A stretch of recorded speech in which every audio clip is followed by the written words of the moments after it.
करें।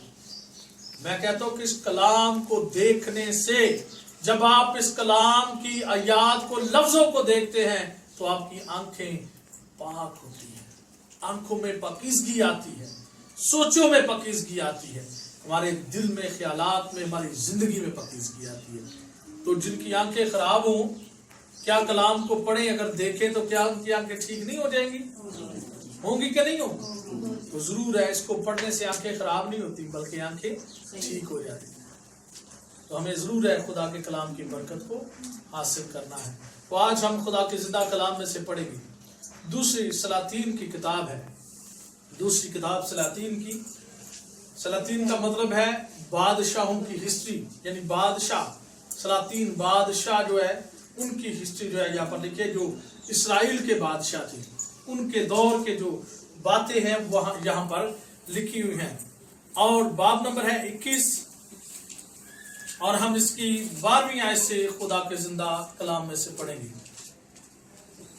12वीं आयत से मैं आप सबके लिए पढ़ूंगा, गौर से सुने। इसलिए खुदावंद इसराइल का खुदा यूं फरमाता है, देखो मैं यरूशलेम और यहूदा पर ऐसी बला लाने को हूं कि जो कोई उसका हाल सुने उसके कान छिना उठेंगे। और मैं यरूशलेम पर सामरिया की रस्सी और अखियब के घराने का साहुल डालूंगा, और मैं यरूशलेम को ऐसा पूंछूंगा जैसे आदमी थाली को पूंछता है और उसे पूंछकर उल्टी रख देता है। और मैं अपनी मेरास के बाकी लोगों को तर्क करके उनको उनके दुश्मनों के हवाला करूंगा, और वो अपने सब दुश्मनों के लिए शिकार और लूट ठहरेंगे। कलाम खुदा के पढ़े और सुने जाने के वसीला से हम सब बरकत पाएंगे, आमीन।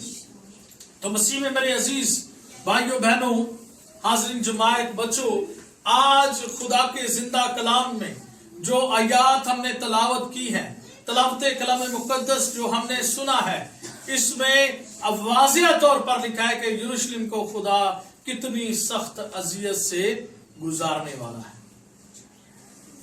इसलिए क्योंकि यहाँ कलाम खुदा में लिखा है कि उन्होंने, जब हम इस बाब को 21 बाब को पढ़ते हैं तो 21 बाब में लिखा है कि मुनस्सी की सल्तनत के 12वें वर्ष में ये जो वाकया हुआ, जो वाकयात हुए उससे पहले हुए, मनस्सी ने क्या किया कि इसराइल को उस बदी पर लगा दिया जिस बदी पर जाने से पहले खुदा ने आगाही दी और उनको मना किया कि तुम ऐसा ना करो, गैर कौमों जैसी इबादतों को अपनी जिंदगी में नया अमल में लाओ।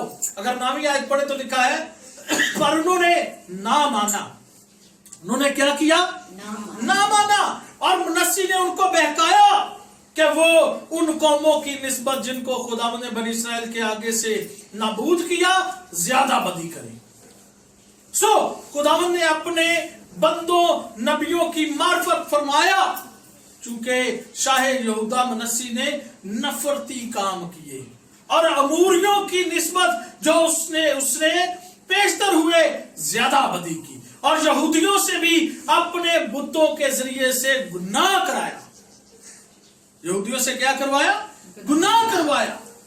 तो इसका मतलब यह है कि उस दौर में जब सलातीन की ये किताब हम पढ़ते हैं, दूसरी सलातीन की किताब, तो बादशाह के उस दौर में, उस सल्तनत में एक बहुत बड़ा काम जो बदी उन्होंने की, उसकी सजा खुदा उनको कैसे देना चाहता है, उसकी सजा उनको कैसे देना चाहता है।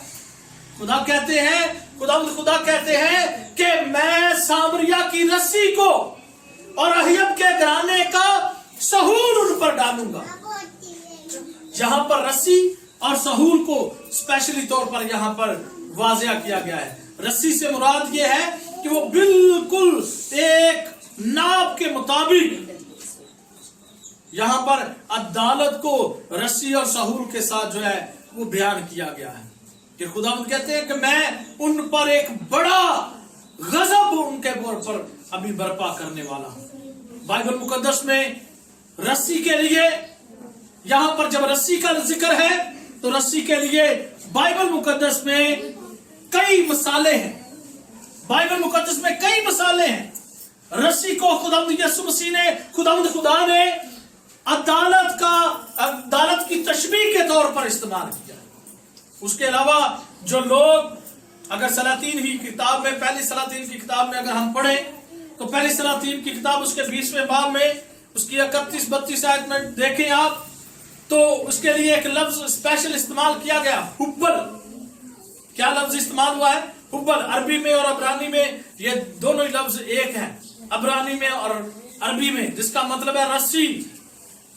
और इसको वहां पर स्पेशली तौर पर बयान किया गया है। रस्सी के 3-4 तशबीहात थी। पहली तशबीह ये है, पहली इसलिए तशबीह खुदावंद ने दी कि जो इस्राएली लोग या पुराने दौर के लोग थे, या वो सल्तनतें जो जंग के लिए अपने फौजियों को भेजती, तो बादशाह के पास जब जंग से हारे हुए लोग आते, बादशाह के पास जंग से हारे हुए लोग जब पेश होते, तो अपने सरों के ऊपर रस्सियां बांध देते। क्या करते? अपने सरों